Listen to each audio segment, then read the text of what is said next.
Once upon a time in the land of Israel, there was a famine, and a woman named Naomi had to leave her home in Bethlehem with her husband Elimelech and their 2 sons, Mahlon and Chilion, in search of food and survival. They journeyed to a neighboring country called Moab, where they stayed for several years. Tragedy struck when Elimelech died. Then Naomi's 2 sons also died, leaving her widowed with 2 Moabite daughters-in-law, Ruth and Orpah. When Naomi heard that the famine had ended and food was plentiful again in Bethlehem, she decided it was time to go home.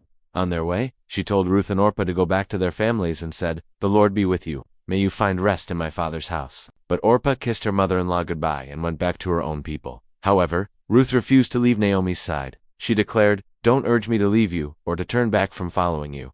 Where you go, I will go, and where you stay, I will stay. Your people will be my people, and your God will be my God." So the 2 women continued on to Bethlehem together. When they arrived, it was during the barley harvest. As they walked along, Ruth gleaned leftover grain in the fields to provide food for them.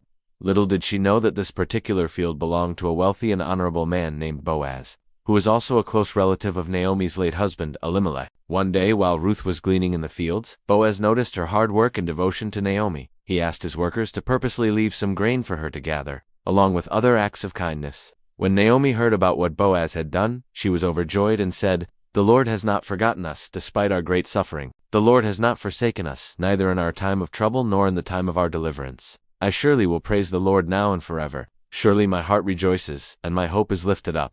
Naomi then devised a plan to ensure the future security of herself and Ruth. Since Boaz had treated them so well, she decided to ask him to act as their kinsman redeemer, which was a common practice in those times. This meant that if a close relative like Boaz was willing, he could redeem or buy back certain rights and property for a family in need, such as restoring their land and marrying their daughter, thereby securing their future and continuing their lineage. So Naomi instructed Ruth to go to Boaz and seek his protection. She told her to wait until Boaz had finished his work and then boldly declare that she wanted to be his wife. Though it may seem risky and unconventional, this was actually a very respectful and proper way to ask for such a favor. When Ruth approached Boaz, she laid out Naomi's plan, and he was very receptive to the idea. He agreed to publicly secure the right to redeem Naomi's family and marry Ruth, making sure that everything was done with honor and according to the customs of their time. After the wedding, Boaz and Ruth lived in Bethlehem, where they became a beloved couple known for their kindness and generosity. Soon they had a son, Obed, who later became the grandfather of King David. And many years after Naomi's death, the town of Bethlehem praised Ruth for being one of their most righteous citizens. And so the story of Ruth serves as a timeless testament to the power of loyalty, faith, and God's redemptive plan for all who trust in Him.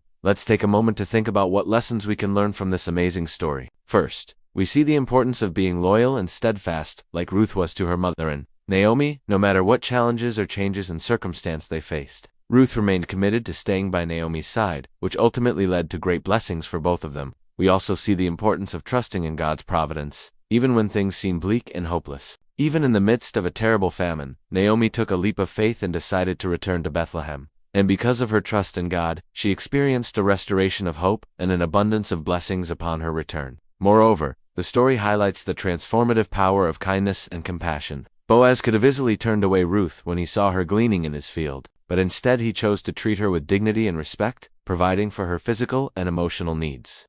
His simple acts of kindness not only made a significant difference in Ruth's life, but also led him to discover true love and purpose in marrying her. Furthermore, the story reminds us that God can use unexpected circumstances and individuals to bring about His plans and purposes. Who would have thought that gleaning in a field would lead to finding a husband and becoming part of the royal lineage of Israel? But God had a divine plan for Ruth, and He used every situation and person to bring about His perfect timing. Finally, let's take a moment to thank God for His bountiful provision for His children. Just as He provided for Naomi and Ruth during their time of need, He also desires to meet the needs of His people today. Let's remember that no matter what we face, God is faithful and just, and He will never leave us or forsake us.